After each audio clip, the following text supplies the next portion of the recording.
आदाब। रूबरू में आप सबका इस्तकबाल करता हूँ।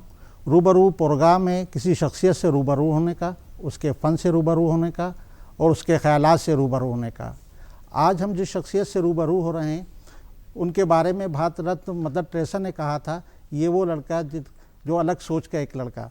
उनकी सोच इतनी अलग है, उन्होंने भारत के 50 शहरों में कला संस्कृति के नए आयाम स्थापित किए हैं। आज हमारी खुशनसीबी है, संदीप जी हमारे साथ मौजूद हैं। मैं उनका स्टूडियो में स्वागत करता हूं। नमस्कार, आदाब। संदीप जी, मैं आपसे पहला सवाल ये है कि आपका कला साहित्य की तरफ रुझान कैसे हुआ? आपका रूबरू कार्यक्रम जैसे कार्यक्रम करने का रुझान कैसे हुआ? जी, ये तो हम किसी शख्सियत से मिलना चाहते थे और उनसे हमारे नाजरीन को मिलाना चाहते थे, इसलिए हमने इसका देखिए, पढ़ने लिखने का माहौल घर में हमेशा से जी था और मेरी माताजी भी लेखिका थी। जी जी लोगों का आना जाना घर में हमेशा से था साहित्य और कला का। और मैं खुद बचपन से किताबें काफ़ी पढ़ता था।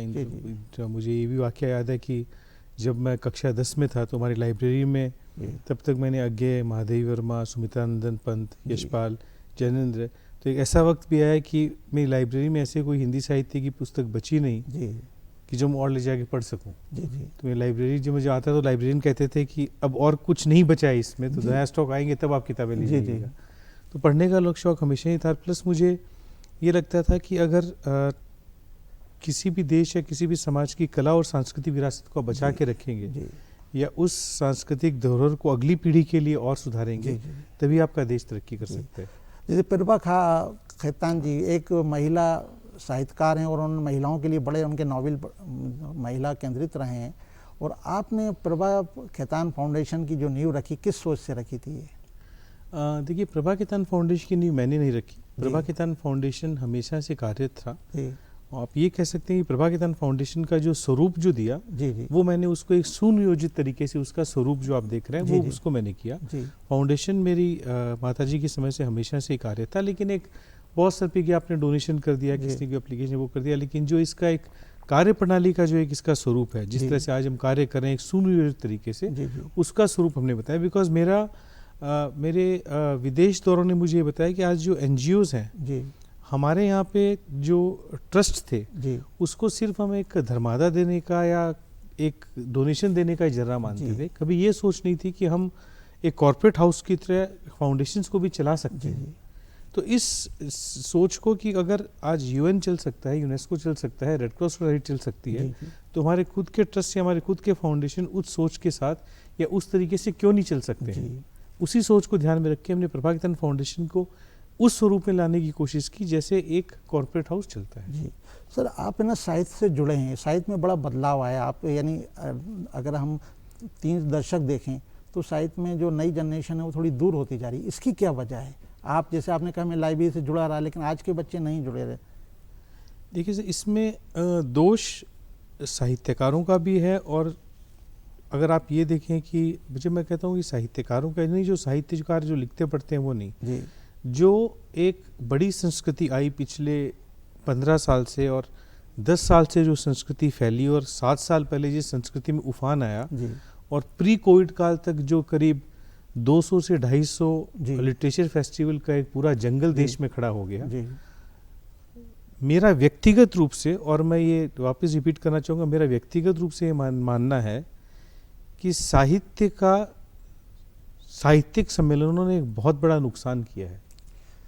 तो आप मानते हैं जो ये लिटरेचर फेस्टिवल होते हैं ये साहित्य के लिए? मैं आपको पूरी बात बताता हूँ। देखिए, साहित्यकारों को प्लेटफॉर्म देना, साहित्य को मंच देना, साहित्य सम्मेलनों ने बखूबी से किया है।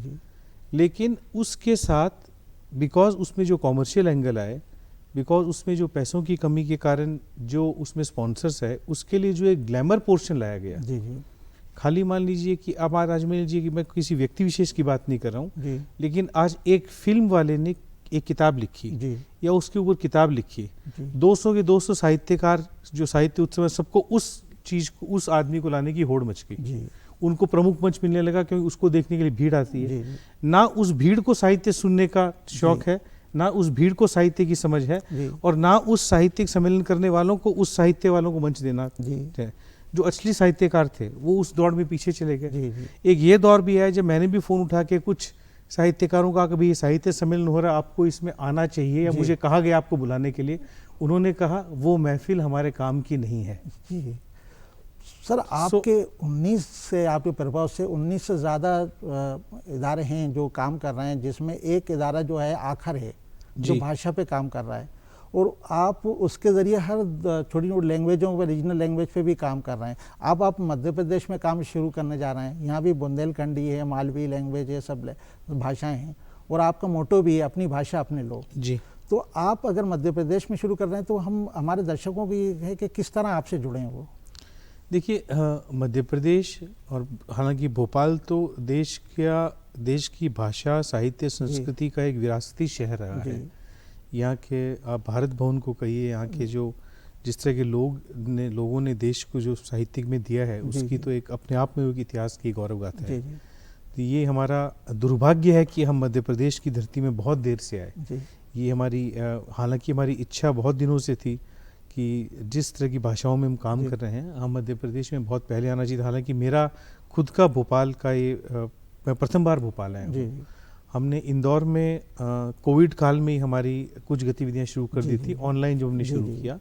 इंदौर में हमारी कुछ गतिविधियां हो भी रही हैं। इंदौर में जो कुछ फेस्टिवल्स होते हैं, जिसमें हमारा जो कलम, जो हिंदी साहित्यकारों का जो है हमारा जो प्रकल्प है, वो ऑनलाइन भी हुआ है। भोपाल में हम शुरू करेंगे। जहाँ तक आखिर की बात है, हम ये समझते हैं कि जो चाहे हमारे हिंदी के प्रकल्प हैं, चाहे हमारे उर्दू फारसी के प्रकल्प हैं, चाहे हमारे अंग्रेजी भाषा के प्रकल्प हैं, आखिर को करके जो हमारा क्षेत्रीय भाषाओं का प्रकल्प है, और जो आज हम हिंदुस्तान की करीब, आज मान लीजिए हम उसको बिहार में मधुबनी, मैथिली, भोजपुरी में कर रहे हैं, पंजाब में पंजाबी भाषाओं में कर रहे हैं, गुजरात में कर रहे हैं, बंगाल में कर रहे हैं, दक्षिण भारत में दक्षिण भारत को कर रहे हैं, उड़ीसा में कर रहे हैं, राजस्थान में राजस्थानी भाषाओं कर रहे हैं।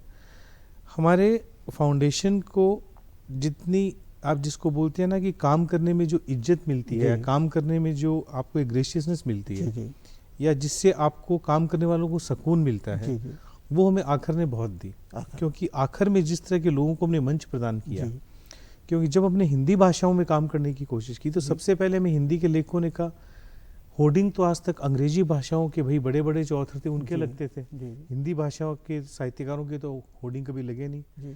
जब हमने उसी तरह, क्योंकि हमारे कार्यक्रम में कभी ये भेदभाव नहीं रहता कि ये ऑथर 10 मिलियन किताबें बेचने वाले हैं और इस ऑथर की पहली किताब आई है जो 30 कॉपी भी नहीं बिकी।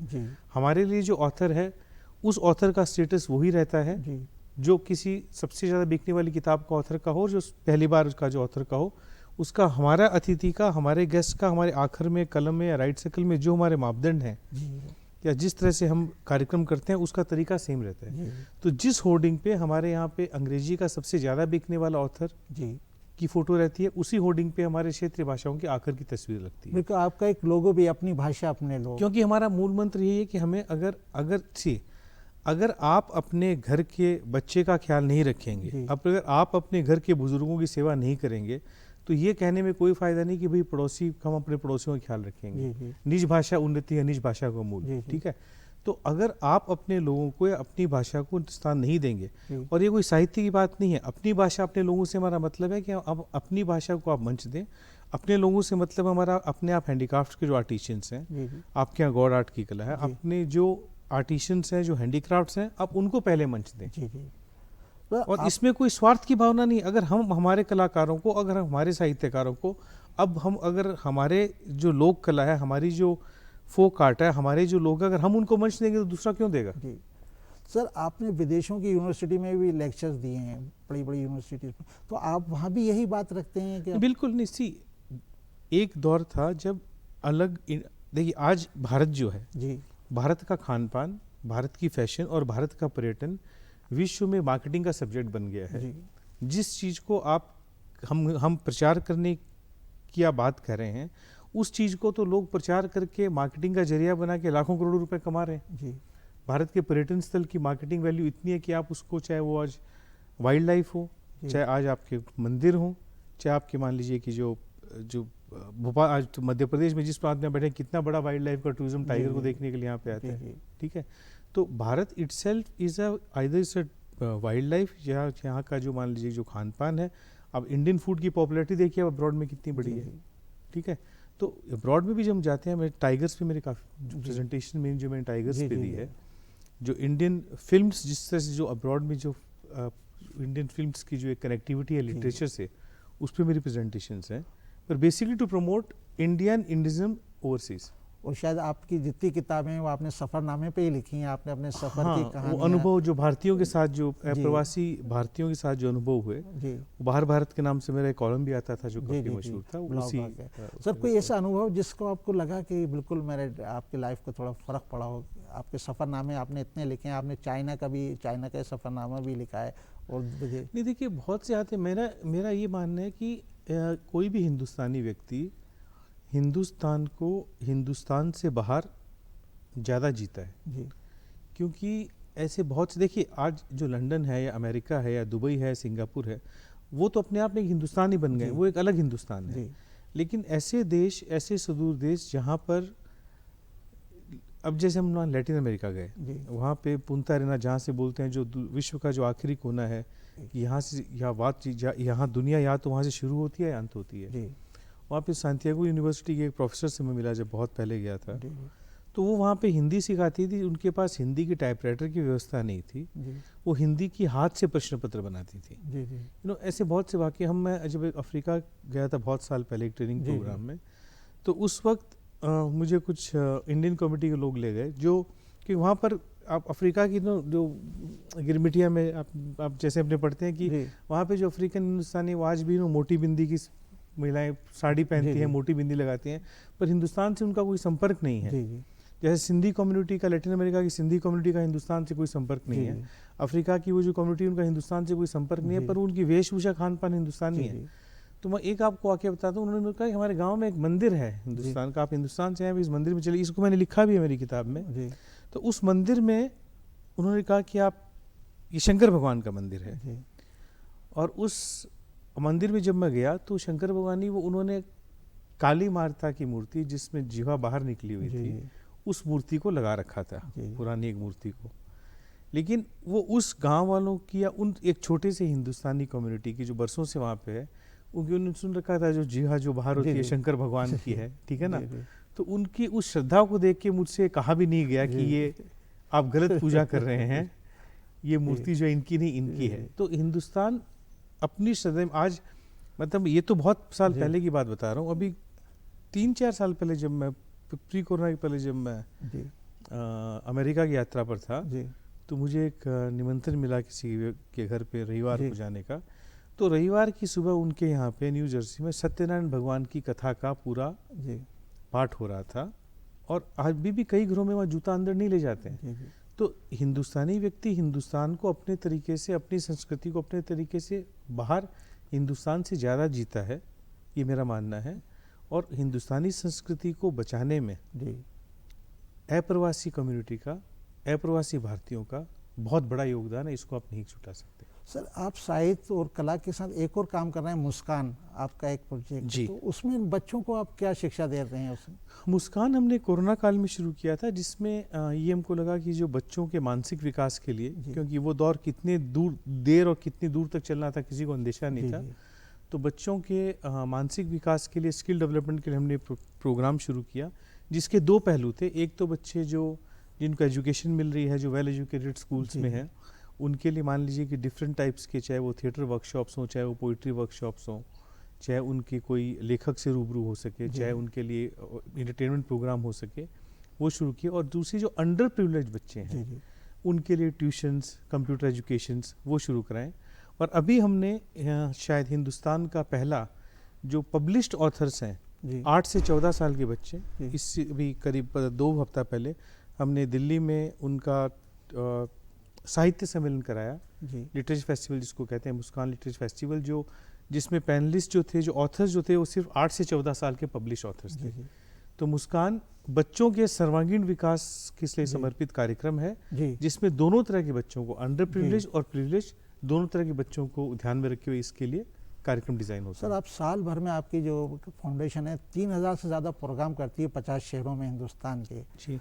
तो हर शहर का या उसी की पृष्ठभूमि के हिसाब से प्रोग्राम किया जाता है या थोड़ा डिफरेंट होता है? देखिए, हिंदुस्तान अनेकता में एकता लिए अपने आप में एक देश है जी। आप किसी भी तरह का कार्यक्रम करें, किसी भी तरह का करें जी, अंत में वो उस तरह के हर जगह आपको एक भाषा के सुनने वाले लोग, एक तरह के कार्यक्रम में जुड़ने वाले लोग मिल ही जाते हैं। जी, जी, जी। और हमारे कार्यक्रम में विशेषता क्या है कि हम लोग उतना बड़ा कार्यक्रम नहीं करते हैं कि हमें कोई 2000 या 1000 चाहिए। हमारी विशेषता है छोटे छोटे बुटीक प्रोग्राम। हम 25-30 लोगों को बुला के कार्यक्रम करते हैं और वो कार्यक्रम बहुत एक सिलेक्टिव लोगों को, जिससे वो जो लोग हैं कम से कम वो आगे जाके बाकी लोगों को लाभान्वित कर सकें, बाकी लोगों को तक हमारी बात पहुंचा सकें, ऐसे व्यक्ति के समूह को आमंत्रित करते हैं।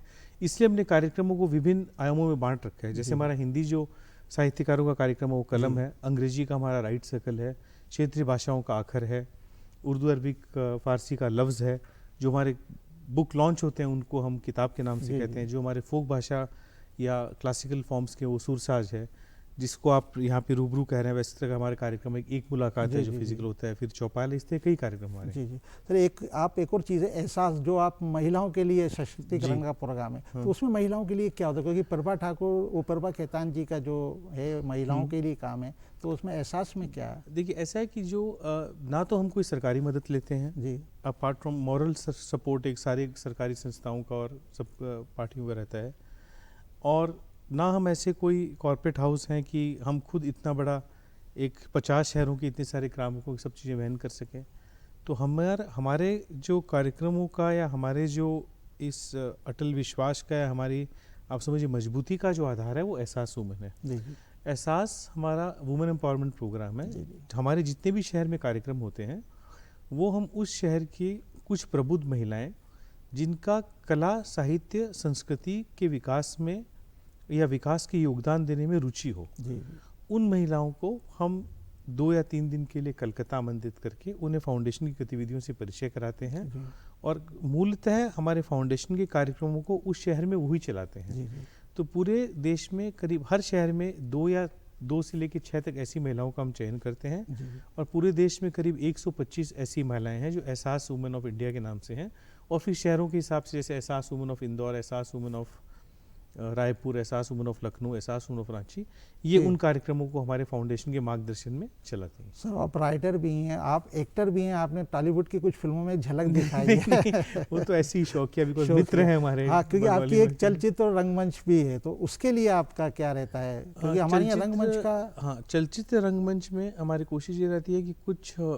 ऐसी इंटेलेक्चुअल फिल्म्स जो दर्शकों तक पहुँच सकें, जिनकी मान ली डॉक्यूमेंट्रीज हैं या कुछ जिनमें इंटेलेक्चुअल फिल्म्स के लिए, वैसी फिल्मों का हम स्क्रीनिंग उसमें करते हैं। और चलचित्र जैसे मान लीजिए पिछले साल हमने जो देविका रानी एक प्ले आया था दुबे का, वो हमने हमारे एहसास वुमेन के नेटवर्क के थ्रू 6-7 शहरों में उस प्ले को कराया। तो ऐसे हम कोई प्ले का चयन करके, जैसे हमारा कलम मान लीजिए जैसे हिंदी लेखकों का प्रोग्राम है, वैसे चलचित्र ऐसी हमारी नाट्य श्रृंखला के कार्यक्रमों कराने का नाम है। सर जैसे आपका लफ्ज़ का आपने अभी जिक्र किया था, लफ्ज़ आपकी अरबी, फारसी और उर्दू के साथ, ये रेखता के साथ हमारा रेखता के साथ। तो सर अगर इसके लिए कोई जुड़ना चाहे तो क्या किताब की शक्ल में जुड़ेगा या कोई प्रोग्राम उसमें? नहीं, इसमें क्या होता है, एक तो हम लोग जिस शहर में कार्यक्रम करते हैं, हम उस शहर के लेखक का कार्यक्रम उस शहर में नहीं कराते हैं। जैसे मान लीजिए कि भोपाल का अगर कोई लेखक है तो भले हम उसका इंदौर, जैसे आपके गीत चतुर्वेदी हैं भोपाल में, उन्होंने हमारे लिए कार्यक्रम रांची में किए हैं, हैदराबाद में किया है, लंदन में भी शायद किया है, लेकिन जो उनका हम कार्यक्रम भोपाल में नहीं करेंगे। ये हमने एक एडमिनिस्ट्रेटिव पॉलिसी वाइज बना रखा है। तो जैसे मान लीजिए लफ्ज़ में भी, जैसे मान लीजिए कि जो रेखता जिनके लिए हमें रिकमेंड करती हैं कि भाई इनका, जैसे मीनू बख्शी जी का भी कार्यक्रम था पटना में, ठीक है ना। अभी 4 तारीख को दिल्ली में मुशायरा है, 4 फरवरी को, वो भी रेखता के साथ ही है। उसमें अलीगढ़ से कई शहरों से कुछ शायर आएंगे, और वो मुशायरा कार्यक्रम है, इसमें जो पुरानी कला है मुशायरों की उसके लिए वो इंडियन इंटरनेशनल सेंटर में 4 फरवरी को वो कार्यक्रम है। सर मध्य प्रदेश कालिदास और तानसेन की धरती है, और आपने यहाँ कदम रखा है आपकी फाउंडेशन ने, तो आपने क्या प्लान किए? मतलब ये हमारा आखिरी सवाल है आपसे दर्शकों। प्लान देखिए ऐसा कुछ नहीं है, जैसे जैसे लोग मिलते जाएंगे कारवां आगे बढ़ता जाएगा। हम तो बंगाल की जमीन से है कि एकला चलो रे टैगोर का संदेश है, तो जो जैसे जैसे आप जैसे लोग और बाकी लोग जुड़ते जाएंगे, वैसे वैसे हमारी गतिविधियाँ आगे प्रारंभ होती जाएंगी। करना सब कुछ है, मूलतः हम लोग जो हमारे कलम कार्यक्रम है उससे हर शहर में हम श्रृंखला शुरू करते हैं, उसके बाद बाकी गतिविधियाँ प्रारंभ करते हैं। बहुत बहुत शुक्रिया संजीव जी, आपने इतना टाइम हम लोगों को, हमारे दर्शक के लिए। नाजरीन, ये थे हमारी आज की शख्सियत, और उम्मीद है आपको हमारा ये प्रोग्राम पसंद आया होगा। नमस्ते।